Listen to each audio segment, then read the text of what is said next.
All right, well, good morning, Redeemer Bible Church. This is Jason Stinson here, worship pastor at the church. And today is the daily word, and we're looking at Colossians chapter 4. Colossians chapter 4 is the end of the book of Colossians. And so we've got Paul's kind of final words here for us. And so it starts out, verse 1 really is kind of connected to Colossians 3 and really should be connected to that when he's talking about the practical ways that love has changed our life, which I talked about yesterday, and how that makes you interact with other people, your spouses and the people that you work with and your parents and just anybody that you have in life. And so it says, masters, treat your bondservants justly and fairly, knowing that you also have a master in heaven. So it just finishes up all of the thoughts at the end of Colossians 3 there. And so Colossians 4 really, I think, should start at verse 2. And so at verse 2, from verse 2 to 5, right, we've got more kind of practical Christian living here. And he's talking about prayer, and he's talking about how we interact with unbelievers. And so right away, I think it's very important for us to spend, if you spend any time in this chapter, the most time you should spend, of course, would be, I think, here in these first few verses, verses 2 through 5. And he starts right off saying, continue steadfastly in prayer, being watchful in it. And so he's talking about us being, staying in prayer, prayer being something that's very important in the life of a Christian and something that we need to stay steadfastly in, meaning that we pray without ceasing. We pray every single day. We pray about everything in our lives as being watchful in it.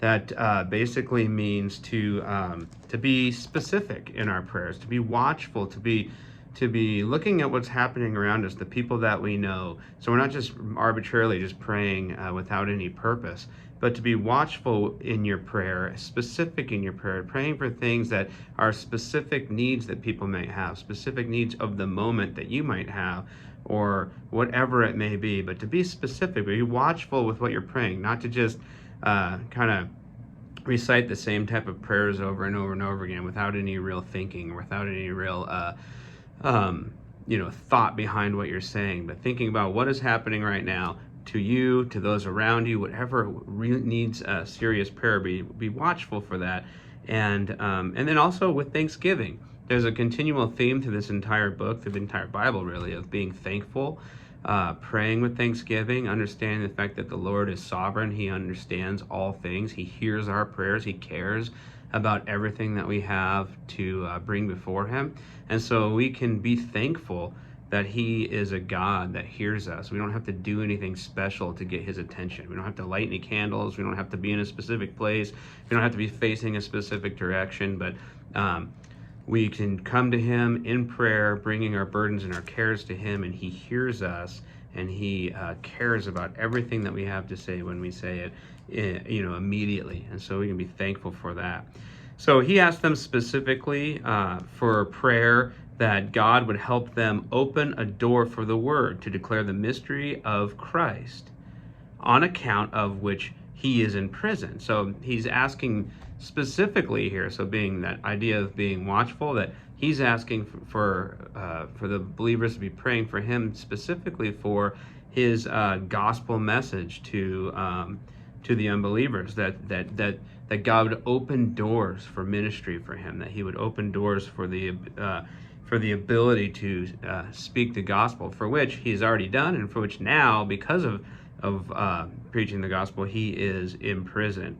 So he asked for prayer for that. And then verse 5 and 6, I think, are great here. So as he's asking for prayer for going out and evangelizing and giving the gospel to others, he kind of gives us this practical instruction on what it looks like for us to evangelize, for us to take the gospel to others. It says to walk in wisdom towards outsiders. So people that are outside of the faith, making the best use of the time. Let your speech always be gracious. Be kind to those that don't know who God is. Understand the fact that before we were saved, we were like the world as well. It's like in Colossians 3, all of those wicked sins out there that we look at now, and And we should hate, but still we understand that like sinners are just doing what sinners do. So we need to be careful, and we want to be with wisdom. Uh, uh, Let our speech be gracious to those that are not saved yet, seasoned with salt, so that you may know how you ought to answer each person. Because the world has questions. The world has questions about God and about salvation and about what is right and what is wrong. And we as Christians have the answers. But if we come after them in an unkind way, they're not going to want to listen to us. So we want to be wise with that. And then lastly, through the rest of the chapter, from 7 all the way to the end, Paul basically talks about all of the brothers that he has in his life that he's been doing ministry with, and some of them are still with him, some of them have been sent out, and they're all doing all of these ministries. And so he's talking about these faithful brothers that he has in his life that he is doing ministry with. And so I couldn't help but think about Redeemer Bible Church here and the faithful friends and other pastors that I get to work with every day, and how there's different pastors, there's different directors and different people that are called to this church to go out with specific tasks, to do different things and to pastor in different ways, and to be able to be in unity with them and to be able to work in ministry alongside people. It's a great comfort for us as Christians to have other believers in our lives, other friends that we are doing ministry with. And so Paul gives an honorable mention to many of the people in his life that he's doing ministry with. And then lastly, I love the benediction of Colossians chapter 4 at verse 18. He says, "I, Paul, write this greeting with my own hand." So he says that because Paul would dictate out his letters for a scribe to write for him. And so here what he's doing is, because someone else has kind of written out this letter, he is kind of adding his signature to it, his authenticity to the fact that these are my words. Somebody else may have scribed this for me, but I am giving my signature that these are my words. So he says, "I, Paul, write this greeting with my own hand."